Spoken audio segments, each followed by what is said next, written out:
He supposedly went out with somebody last night. He was gonna put my mom and my nanny 6 feet under. Crystal Hannah's car sat abandoned at the edge of a quiet stretch of woods in Montgomery County, Virginia. Its doors locked, her phone left behind. Just hours later, beneath a thin covering of leaves, deputies would uncover a scene that pointed not to a stranger, but to someone she once trusted. The vehicle was parked just off a narrow access road, positioned in a way that didn't suggest mechanical failure. It wasn't nose first into a ditch. It wasn't disabled. It looked placed. The driver's door was closed. Windows up. No shattered glass. One deputy circled the car slowly before touching it, scanning the ground for impressions in the dirt. The soil had been disturbed, but not violently. There were faint shoe patterns pressed into the earth near the rear of the vehicle. No signs of a struggle near the doors. No drag marks extending away from the road. Inside, the seats were upright. Nothing appeared ransacked. Her phone sat in the center console. That detail alone immediately narrowed possibilities. People fleeing danger do not leave their phones behind. A tow request was made, but the area surrounding the vehicle drew more attention than the car itself. The woods were thick in that part of Montgomery County. Dense underbrush, uneven ground, a shallow incline rising from the road's edge. One deputy stepped carefully into the tree line. Dry leaves crackled under his boots. The air carried the faint scent of damp soil. It had rained lightly 2 days earlier, just enough to soften the earth without washing away impressions. Roughly 30 feet from the car, something disrupted the natural pattern of the forest floor. Leaves had been gathered, not scattered. Gathered. That difference turned out to be important. When someone falls in the woods, leaves scatter outward. When someone covers something, they layer them inward. The deputy paused. He didn't rush forward. He radioed for backup. Within minutes, additional units arrived. The area was secured. Yellow tape stretched across tree trunks, marking a perimeter that expanded in widening circles. Gloves went on before anyone touched the disturbed area. The first handful of leaves was brushed aside gently. Then another. Then fabric became visible. Dark-colored clothing, partially concealed beneath debris. The leaves were moved carefully now, revealing the upper torso of a woman lying on her back. Her face was partially obscured. Dirt clung to her hair. There were visible injuries to her neck. The deputy who uncovered her did not speak immediately. He simply stood and stepped back. A supervisor was called to the scene. The medical examiner's office was notified. Crystal Hannah had been reported missing not long before her body was found. The proximity between report and discovery suggested one thing immediately. Whoever placed her here had not planned to wait long before she was found. Or they had miscalculated. Her body position told a story without words. She had not been placed gently. One arm was bent at an unnatural angle beneath her torso. There were abrasions along her shoulder and dirt embedded beneath her fingernails. That detail stood out. Dirt under fingernails often indicates resistance. Photographs were taken before anything was moved further. Close-ups of the neck area, the face, the ground beneath her, the pattern of leaves covering her body. There were no obvious signs of animal disturbance. She had not been there long. The medical examiner conducted a preliminary assessment at the scene. Visible trauma to the neck, bruising consistent with manual force, additional blunt impact marks along the side of the head. This was not a shooting, not a stabbing. This required proximity. Hands. Force applied long enough to stop breathing. The car was processed next. The interior was examined under natural light first before forensic lighting equipment was used. The driver's seat had been adjusted slightly forward. Not dramatically, but enough to suggest someone else may have driven it. Fingerprints would need to be lifted. Swabs were taken from the steering wheel, gear shift, and interior door handles. The trunk was opened. Empty. No large items, no tarp, no no tools, but faint soil residue was present near the latch. That residue would later be compared to the soil composition from the wooded area. It would match. Crystal's phone was bagged as evidence, power still on, notifications visible on the screen, missed calls. Timestamps would turn out to be important. Deputies canvassed the immediate area for additional objects. A broken branch roughly 10 feet from where she was found suggested movement through the brush. A faint impression in the soil near that branch resembled the heel of a work boot. Photographs, measurements, castings, every detail documented before the body was removed. When she was finally transported from the scene, the leaves that had covered her were collected separately, not discarded, placed into evidence bags. Because sometimes what covers a body carries as much information as the body itself. By late afternoon, the wooded area had quieted again. The tape remained, fluttering slightly in the breeze, but most units had cleared.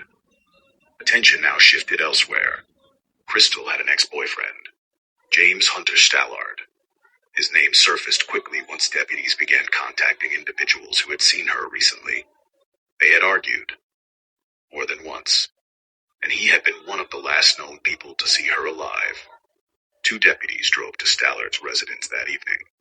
It was a modest home, curtains drawn, a truck parked in the driveway. They knocked. There was a delay before the door opened. Stallard stood there barefoot, expression neutral, though his breathing appeared slightly elevated. Not panicked, just measured. He was informed that Crystal had been found deceased. He did not collapse. He did not ask where. He did not ask how. Instead, he looked past the deputies briefly, toward the road, before returning his gaze to them. He agreed to speak. Inside, the home was orderly. No obvious signs of recent struggle. No broken furniture. He stated that Crystal had left after an argument, that he hadn't seen her since. His tone was controlled, calm, but there were inconsistencies almost immediately. He claimed she drove off angry, yet her phone had been left behind in her car. When asked about that, he paused slightly before answering that she must have forgotten it. Must have. He was asked when he last physically saw her. He provided a time. Phone data would later contradict it. While speaking, deputies noticed faint reddish discoloration along the knuckles of his right hand. Minor abrasions. He attributed it to yard work. They did not challenge that statement immediately. Instead, they asked for consent to search portions of the home. He hesitated. Not long, but long enough. Then he agreed. Inside the bedroom, the sheets had been recently changed. The mattress beneath showed faint staining, not fully removed, by surface cleaning. Luminol would later reveal more.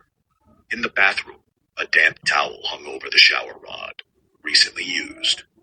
The drain trap beneath the sink would be collected. In the washing machine, a cycle had recently completed. Clothes inside were still slightly warm. Those clothes were seized. Stallard was not arrested that night. Not yet. But he was no longer simply a grieving ex-boyfriend. He was the focal point. The following morning, forensic analysis of the residence began in earnest. Chemical reagents illuminated areas in the bedroom consistent with attempted cleaning. Patterns suggested impact spatter, not random staining, which implied force had been used in close proximity. Phone records placed Crystal at Stallard's home during the window of time he claimed she had already left. His phone location data also placed him near the wooded area where her body was found later that same day. When confronted with this information during a formal interview, his demeanor changed slightly. Less composed, more rigid. He stated that an argument had escalated, that she had struck him first, that he had pushed her away. Pushed. The medical findings would later contradict the idea of a simple push. Manual compression of the neck requires sustained pressure. It is not accidental. It is not momentary. When deputies returned to his residence with an arrest warrant, they did not knock lightly. This time, there was no casual conversation. He was instructed to step outside. Hands visible. He complied. He did not resist. As cuffs were placed around his wrists, he asked one question. Is this about Crystal? He already knew the answer. He was transported without incident. Inside the patrol vehicle, he stared straight ahead. No visible tears. No visible panic. Just silence. And in that silence, the wooded area off that narrow road remained exactly as it had been left. Disturbed earth, measured impressions, and the faint outline where leaves had once concealed a body. James Hunter Stallard was transported to the Montgomery County Sheriff's Office just after sunset. The ride there was quiet. No small talk. No attempt to explain himself further. He sat upright in the rear seat, cuffed, staring through the metal mesh divider as passing headlights cut across his face in brief flashes of white. Once inside, he was led down a narrow hallway painted in muted beige, the kind of color chosen to feel neutral but ultimately feels sterile. The interview room was small, a rectangular table bolted to the floor, 3 chairs, a camera mounted high in the corner, a digital recorder placed carefully at the center of the table.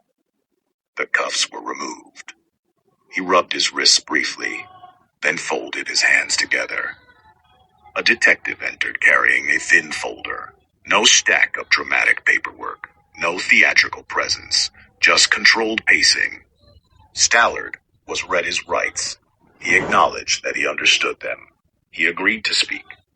At first, he returned to the same version he had given earlier. They argued. She left. He stayed home. He didn't know what happened after that. His tone was steady, but there was a subtle detail. When he described her leaving, he didn't describe watching her leave. He described hearing the door. That distinction mattered. The detective did not confront him immediately. Instead, he allowed him to speak uninterrupted. People often fill silence with more information than they intend to. Stallard continued. He described the argument as verbal, heated but not physical. He said she accused him of things. He said she was emotional. He kept using the word she, rarely her name. The detective leaned back slightly and asked a simple question. If she left angry, why was her phone still in the car? There was a pause. He blinked once, twice. He said she must have forgotten it. Again. The detective nodded as if that explanation were reasonable. Then he slid a printed photograph across the table. It was an image taken from the wooded area. Not graphic, but unmistakable. Leaves parted just enough to show fabric. Stallard's eyes locked on it for less than a second before shifting away. His jaw tightened. He swallowed. He did not ask to see it again. The detective spoke evenly. We know you were with her that afternoon. We know her phone placed her at your house longer than you said. We also know your truck was in the area where she was found. Stallard's fingers interlocked tighter. He shifted in his seat. This time, he used her name. Crystal wouldn't have gone out there. That was the first crack.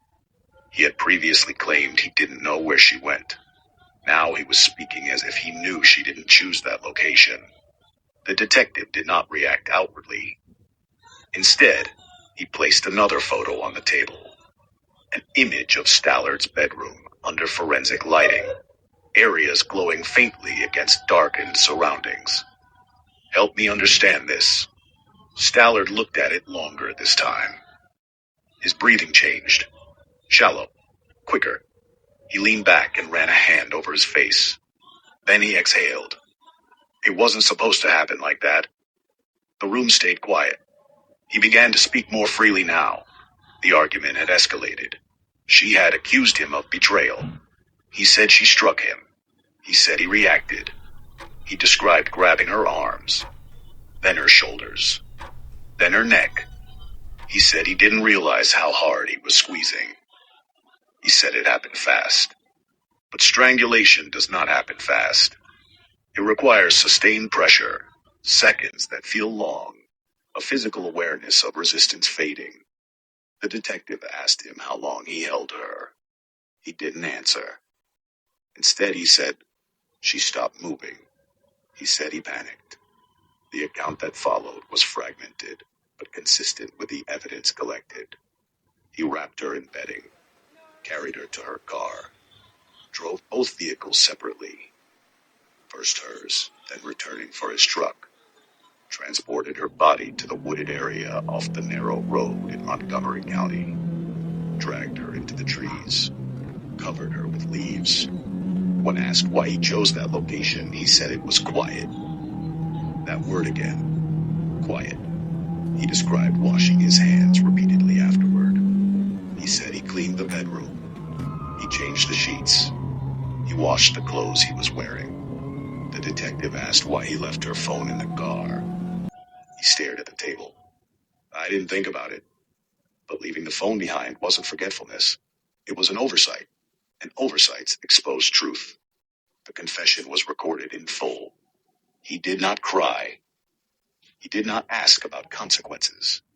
He did not ask about her family. Once the interview concluded, he was formally charged with murder and concealment of a body. He was escorted to the holding cell, metal door closing with a solid final sound. While Stallard sat in custody, forensic teams continued processing both locations. Back at the wooded area, soil samples were analyzed more thoroughly. The composition matched residue found inside the trunk latch and along the rear bumper of Crystal's vehicle. Microscopic plant fragments recovered from Stallard's truck floorboard matched vegetation unique to that section of woods. The abrasions on his knuckles were photographed under high resolution. Tiny fibers were embedded in one shallow cut, later consistent with fabric from the bedding he admitted using. The medical examination confirmed manual strangulation. Bruising patterns indicated sustained pressure from both hands. There were additional blunt force injuries to the side of her head, consistent with impact against a hard surface, likely the bedroom floor. There were defensive wounds present, crescent-shaped marks on his forearm aligned with her fingernail length. Her fingernails contained skin cells. DNA analysis would confirm they belonged to Stallard. Inside his washing machine, traces of diluted blood were detected despite the completed cycle. The bedding he discarded in a trash container behind the residence was recovered after sanitation services were halted the following morning. That detail proved critical. The fabric contained blood transfer patterns consistent with wrapping a body post-mortem. Every small oversight tightened the case. During a secondary interview conducted days later, Stallard attempted to reduce intent. He framed it as an accident. He described losing control. But the physical evidence did not support an accidental moment. Sustained force leaves sustained proof. At the jail, his demeanor remained subdued. He avoided eye contact with other inmates. He made one phone call, short, measured, no raised voice, no emotional breakdown. Meanwhile, the wooded stretch off that narrow road returned to its usual stillness.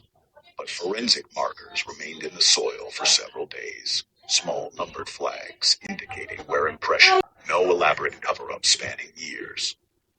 Just proximity, anger, control, and an attempt to conceal. In the months that followed, prosecutors prepared their case carefully. They did not rely solely on confession. By the time the trial began in Montgomery County, the case no longer revolved around mystery. It revolved around proof. The courtroom was quiet when proceedings opened. No dramatic outbursts, no surprise revelations, just a steady presentation of what had already been uncovered. They began with the wooded area. Photographs of the access road, the placement of the vehicle, the disturbed leaves, what the room looked like in normal light, and what it revealed under chemical testing. The medical examiner testified next. Manual strangulation was explained in clinical terms, the pressure required, the duration, the impossibility of it occurring by accident in a brief struggle. Bruising patterns were described in detail, the blunt force trauma to the head, the defensive wounds. Each explanation narrowed the space for doubt. Then the recorded interview was played. Jurors listened as James Hunter Staller described grabbing her neck, as he admitted carrying her body to the car, as he explained, covering her with leaves because the area was quiet. Hearing his voice say it, calmly, carried more weight than any summary could. Guilty of first-degree murder. There was no visible reaction from Stallard when it was read. No sudden movement. No outward collapse. He stood still as the words settled over the courtroom. Sentencing followed. The judge spoke about the violence of the act and the calculated effort to conceal it. A lengthy prison term was imposed, ensuring he would spend decades behind bars. If you found this breakdown detailed and compelling, make sure to like the video and subscribe to the channel. There are many more cases where small details reveal the full truth, and you won't want to miss them.